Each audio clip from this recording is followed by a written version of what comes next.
Welcome to the Not Old Better Show, the show covering all things health, wellness, culture, and more. The show for all of us who aren't old, we're better. Each week, we'll interview superstars, experts, and ordinary people doing extraordinary things, all related to this wonderful experience of getting better, not older. Now, here's your host, the award-winning Paul Vogelzang. Welcome to a special episode of the Not Old Better Show on radio and podcast. Today's episode is brought to you by MD Hearing and Seed.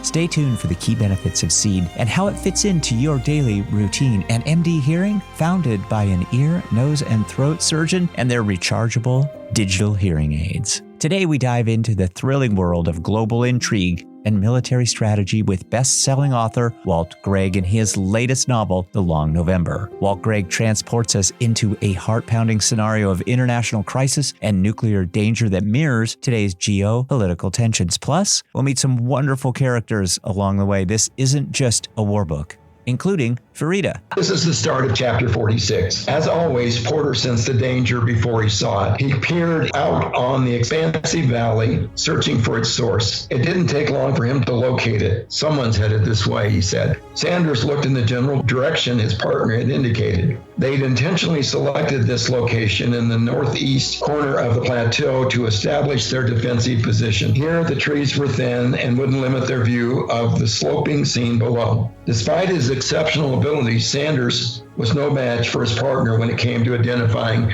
potential danger. The junior sergeant's search found nothing. How many of them, he asked. Just one, Porter said. Where? About 10 o'clock. See the bent sapling down the hill, sticking out of the tall grasses. About a half mile away, Sanders spotted the pitiful little tree. Yeah, follow it down the slope for a few hundred yards. Hard to see because the person's clothing blends in with the landscape, but there's someone down there. Sanders located the movement. I've got him. He watched a distant figure struggling up the steep grade toward them. Whoever it was seemed to be wandering somewhat aimlessly. The stumbling form appeared confused and lost. Once or twice each minute, the figure would stop and look around, focusing primarily on what, if anything, was behind them. The erratic movement continued for a further 10 minutes, with the person more or less heading in the direction of the Special Forces encampment. Whoever it was had cut in half the distance between where Porter had first spotted them and the American defenses. The wayward image was close enough for the team's senior weapons specialist to hazard a guess as to whether they were male or female and what kind of threat they appeared to pose. Given what they're wearing, it's got to be a woman or a girl, he said. Porter paused, examining the approaching person once more. There's no indication she's carrying a weapon. The person stopped and looked around once more, attempting to get her bearings. This time, the unsteady efforts succeeded. Straight as an arrow, she headed toward where Porter and Sanders were waiting.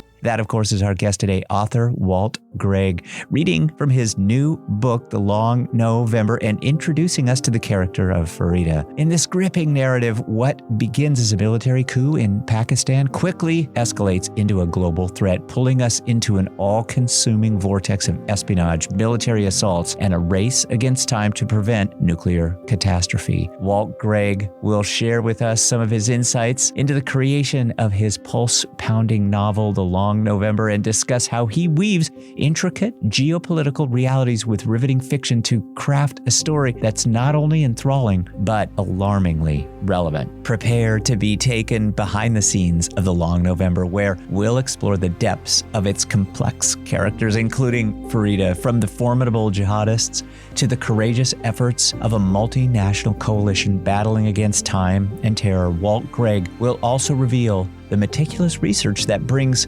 such authenticity to his depiction of military strategy and technology. Stay tuned as we unravel the layers of The Long November, understanding how Walt Gragg's masterful storytelling continues to earn him a place among the greats of the thriller genre. This is not just another military novel. It's a profound exploration of the razor-thin margins between peace and war in our modern world. Walt Gragg, welcome to the program. Well, I'm thrilled to be here, Paul. I've heard wonderful things about you and about the site, and the impression I get is you have wonderful viewers. So let's do this. Yeah, let's do this. Well, thank you very much, sir. And I have to tell you, I know that you've written award-winning, best-selling books prior to The Long November. I'm new to your work with The Long November. I appreciate it. I loved it. I love the ideas that you bring into this book, the notions of international crisis. Certainly Pakistan plays an enormous role. What inspired you to choose some of these locations, some of these themes, all of this, the high stakes scenario in this fabulous action-packed book? Well, all three of my books actually follow that same type of theme. I would say it's a combination of three things. One, I am a fan of history. I like to keep up with history. Two, the geopolitical aspects of history and of present day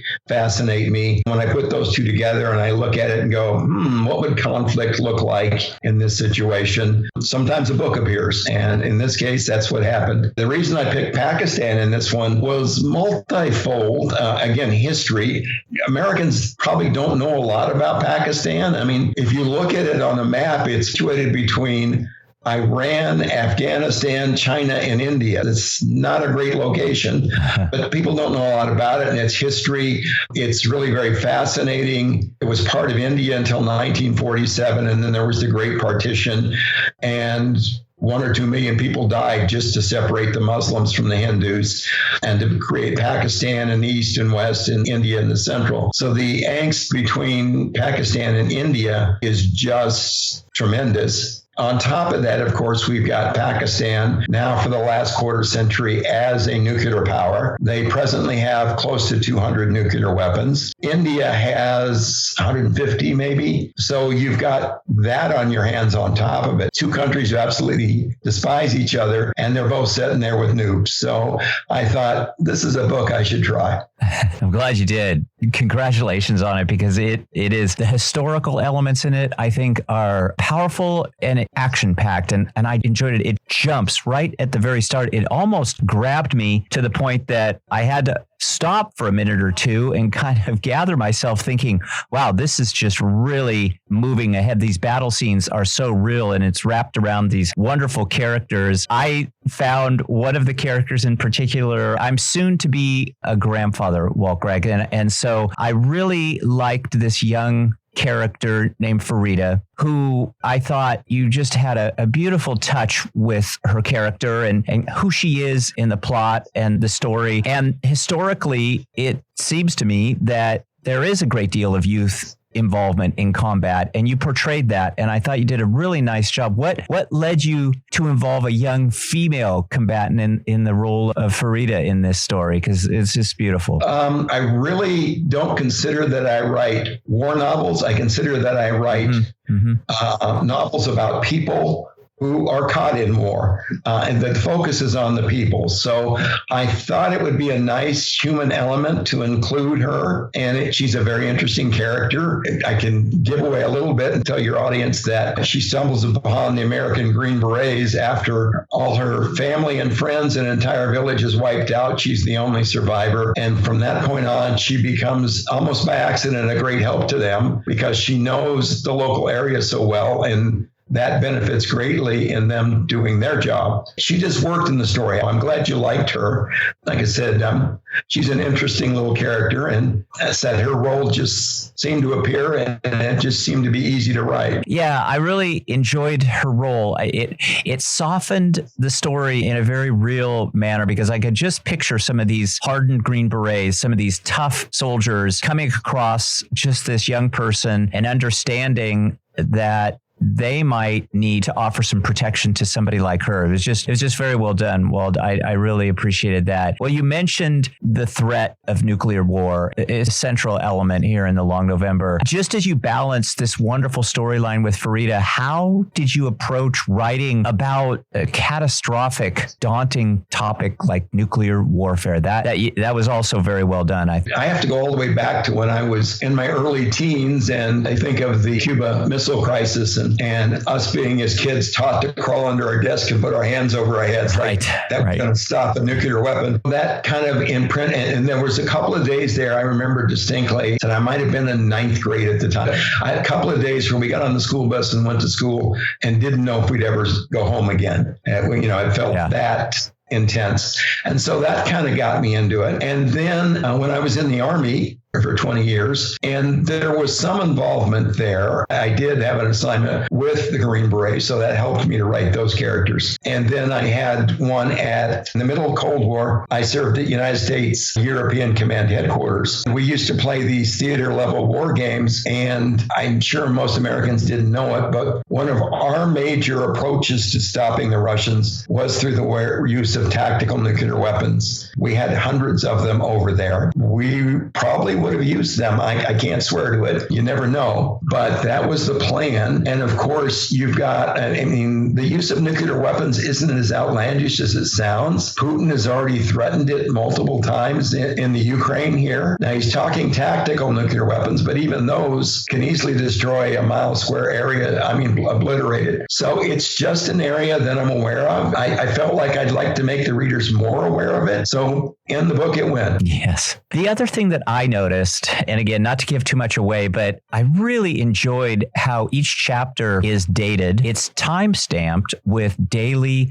and hourly action. The book is just action-packed. So there are times when the action is dated and time-stamped with just maybe 60 minutes or just a couple of hours here and there. But it was really powerful. One of the things that the long November ignores is the Thanksgiving holiday, which of course is November 23rd. The storyline just jumps right through that time period. And I wondered what your thinking was there to just not even mention it. I'm sure that the soldiers wouldn't be given the opportunity to celebrate that Thanksgiving holiday. Too much chaos. But again, you're balancing some of these human elements with this larger military action. What was your thinking about November 23rd in the long November? Well, when the reader gets to that point in the book, they'll realize there was no chance that the Americans even thought about it. Yes. And in the surrounded American embassy, at least originally in the book, there's 6,000 people all crowded in there, but they're from 15, 20 different nations. So the only ones who really celebrated Thanksgiving would be the Americans. And Canada has a different date. And I don't know if the rest of the countries even have one, but I guess I could have had, in some of the C-130 airdrops, I could have had them drop some turkeys, I guess.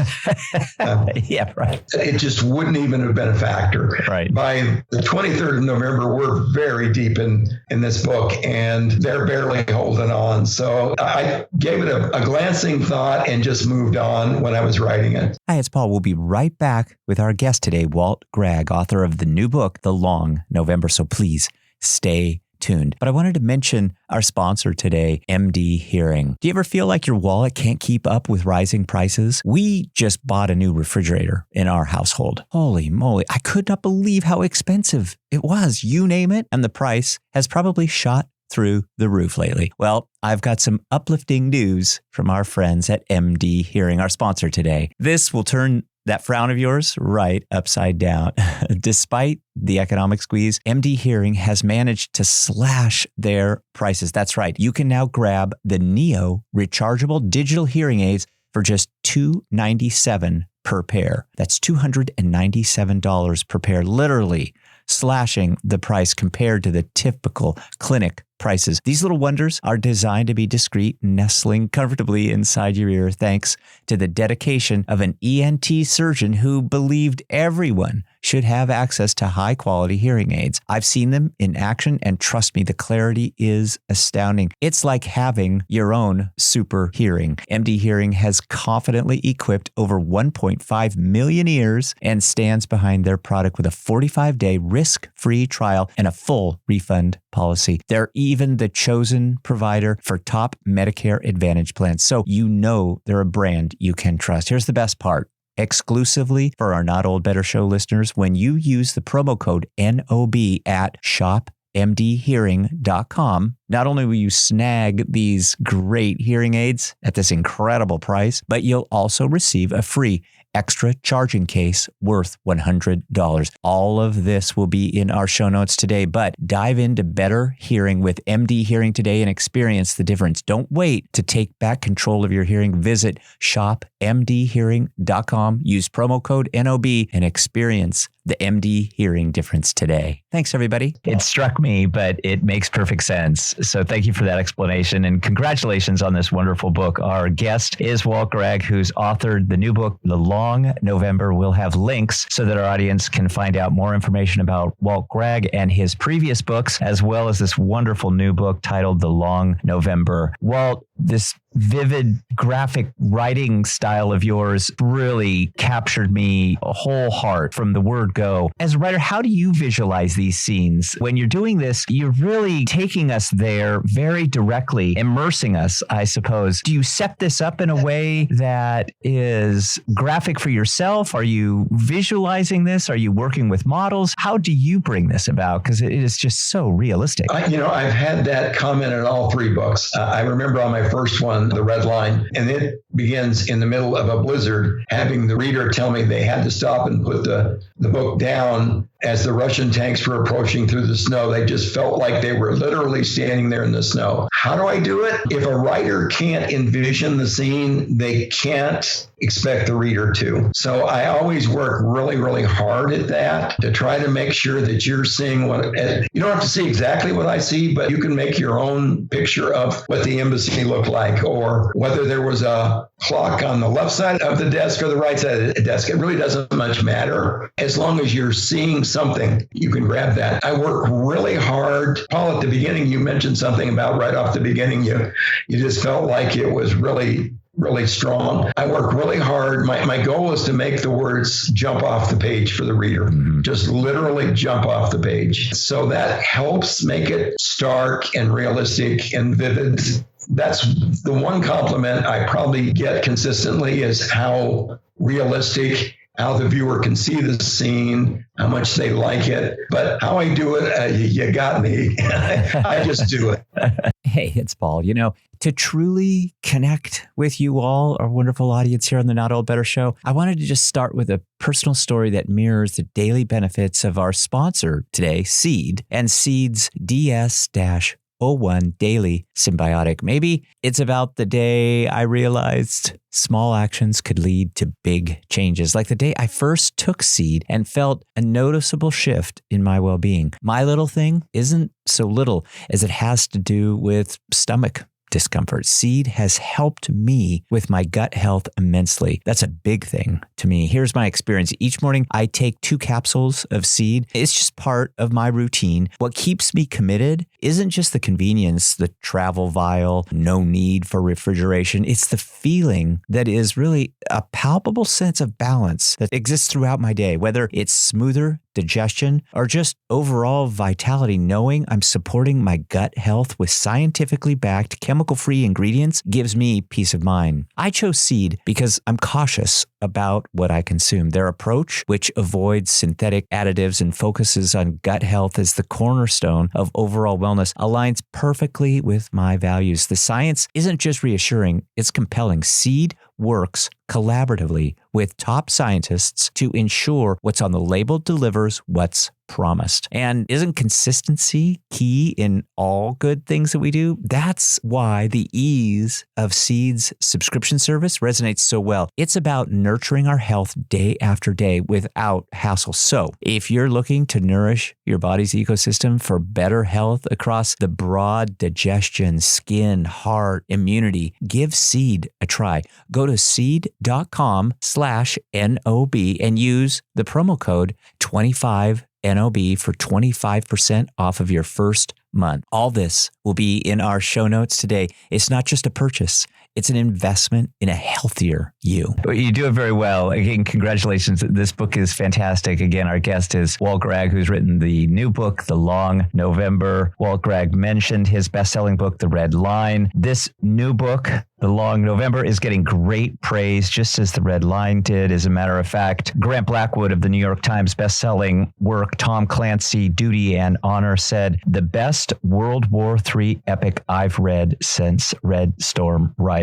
Praise for Walt Gragg and his new book, The Long November. There are some comparisons out there to you and your work. I wonder how you feel about some of those comparisons, particularly Red Storm Rising and some of these other wonderful action-packed books. You're now really feeling comfortable in this this military thriller genre world? Well, like I said, I spent 20 years with the military. And so, yeah, I feel okay in it. The Red Line's the closest one to Red Storm Rising, strictly because it does take place in Central Europe like the Red Storm Rising did. My other two books, the second one, The Chosen One, takes place in North Africa. And of course, The Long November's in Pakistan. And I love Tom Clancy. I think he's a great writer. And Red Storm Rising was a great book. But his style and my style are so different, I'm not sure. I don't write techno thrillers. I'm not enamored by all the fancy technology and what the latest weapon is doing. I figure if you want to read about that, go get an Army field or technical manual and read it yourself, So Clancy does a ton of description. That's my least favorite area. It's the area I like to minimize. I'm much more into the action and into the dialogue. Those are the two areas I enjoy writing. The action's by far the hardest. Getting an action scene to just, again, leap off the page takes a lot of work. I'm lucky if I can do 2 or 3 pages a day, where with dialogue I can do 20 pages in a day. As far as comparison with other works, again, I don't feel like I fit any particular category. I don't write to glorify war, so those who do, I definitely don't want to be compared with them. Quite the opposite. If anything, my books are almost anti-war war books. I want you to come out of the book kind of feeling like I'm not enamored with this idea of us going to war unless we absolutely need to. And I don't mind the comparison to Tom Clancy, but we're very, very different writers. Well, thank you. Yeah, I felt the same way as I was reading it. It just is a brilliant book and so well done. The action, the factual accuracy that you depicted in the battle scenes is really tremendous. Without giving too much away, I certainly want to encourage our audience to pick up The Long November by Walt Gragg. But could you discuss maybe the book's significant twist at the end and maybe how you developed some of these plot twists that impact the readers? Because I think that is something that I want to tease out with our audience and make sure they know that this is not just a military story. There's a really wonderful plot twist at the end, and you don't have to give that away. I want to, again, encourage our audience to check out the book, The Long November. But what is it that you're thinking as you're devising some of these plot twists? I'm not sure I'm thinking at all sometimes, Paul. They just seem to come to me. I swear there are actually times, this is going to sound crazy, that I don't even consciously know I'm writing, that my fingers are going across the keyboard, and I look up and go, how did I write that? And it's always very good. But this particular, the epilogue in this book, the twist, I don't even remember when that came to me, if I knew that when I began or if it was something that just appeared along the way. I'm kind of every writer does this differently. Some are very big into long outlines of their book to the point where they've almost got it written by the time they're done. That's not me. In fact, typically I only know the beginning and the end of the book when I start. Everything in the middle just shows up when the time is right. I mean, I call it creative writing, and that helps me, I think, be the most creative I can. So how in the world I came up with that twist at the end? You got me. It just was there. Well, it's wonderful. Again, Walt Gragg's our guest, author of the new book, The Long November. What can we expect from you going forward? Any hints or teasers about what our audience might look forward to with your next project, Walt? I have begun working on the next one. All I can say is if you read the epilogue to The Long November, you'll see where we're going. This one, I'll give a little more of a hint. This time it's going to take place in America. Fantastic. Excellent.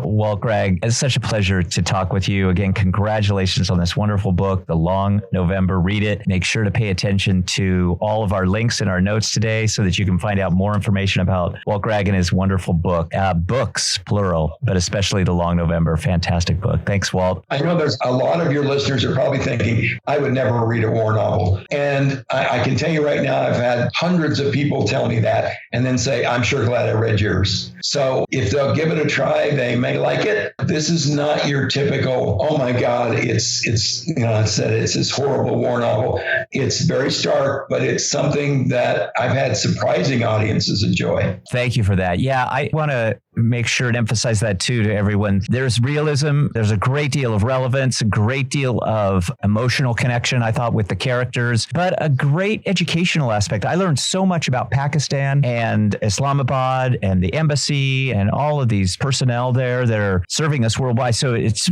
just a fantastic, authentic, well-researched book, Walt, on all fronts. Thank you, Paul. I'm so glad you enjoyed it. I did. Thank you. Writers love to hear that. Yeah. We can't hear that enough. Well, and I will selfishly say, I'd love to have you back too, as you write more, especially on this upcoming book. We'll check out the epilogue, but please come back and talk to us. Oh, sure. Anytime.